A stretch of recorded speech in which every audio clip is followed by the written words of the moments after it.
कागे छोरी कारे छोड़ा कतना मुठ बोला तारू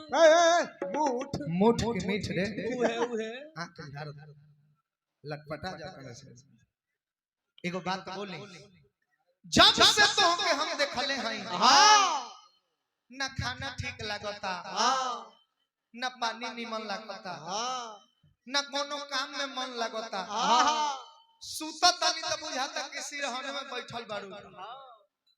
बाथरूम जाता नहीं हां वही जे लोटा में पानी लेके खा रहता रू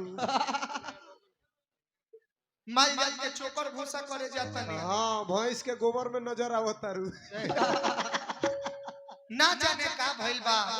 हम नहीं रहे सनम सनम हम दिल दे चुके सनम हां बोलो बस ये जानना चाहते हैं कि क्या जो हम फील कर रहे हैं तुम्हें लेकर क्या तुम भी वो फील करती हो हमारे लिए क्या तुम्हारे अंदर भी गुदगुदी हो रहा है बोलो मुंह ना देख रहा पर ऐना में देख के अब तब सोचिए हमरा बारे में। हां तो अपन दरार फटल ना दे दो फुटल का फुटल का ना फेंक देला रख के फुटल ना के मुंह ना देख अच्छा कहतिया मुंह ना देखल ह आईना में आतना बाउर बा हमार मुंहवा भैया हां देखी तो जॉनी लीवर के भाई लागत रे भैया हमार मुंहवा खराब बा हां निमन बा नु हां देखी त हमार मुंहवा ठीक बा कि ना हां अब तो वही कहते मुंह ना अच्छा चल हम बाउरे बन बाकी हमार दिल के तो कदर कर लो हां हमरा फील के तो कदर कर लो जब से तो के अपना दिल में बसौले बानी आंख में जगह देले बानी तब से ए अखिया के ना कोनो लड़की देखल पसंद करेला ये ना दिलवा केहू के जगह देवे के चाहेला हमार लॉयल्टी के कदर करते हुए एक्सेप्ट कर लो ए तरपत दिल के सुकून दे देबो बड़ा दुआ लागे अगर हमरा आशिक के ठेस पहुंची तब बददुआ से भी बच नहीं खुल सकता सुना दिल दे द दुआ लागी अन्ना तो कहियो भूआ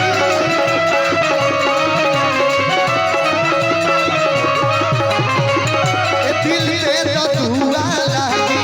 अन्ना तो कहियो भूआ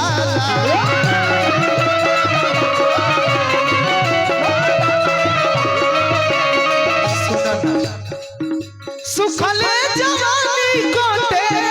रतिया में जागी जागी दिल दे द दुआ लागी अन्ना तो कहियो भूआ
ऐसे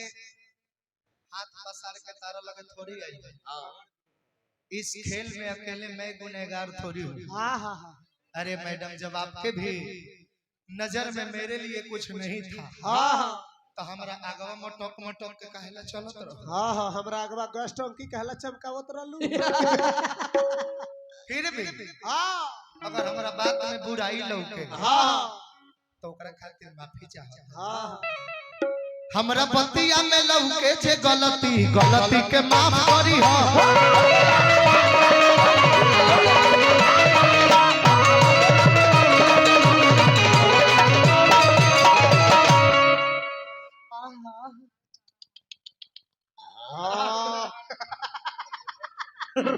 हमर निंदिया चोरवलू जे तू ही इंसाफ करी हो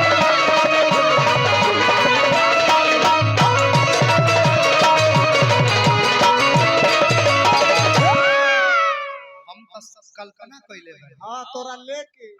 अन्न धन रुपया पैसा गाड़ी महल अटारी बाड़ी रहे ना रहे हां हां लेकिन तू मिल जाइबे हां तू तो सुखलो रोटी बड़ा मजा से हां हां टुटलो मरई हिले लागी तहरा संगे सुखलो रोटी खाए में मल पुआ लागे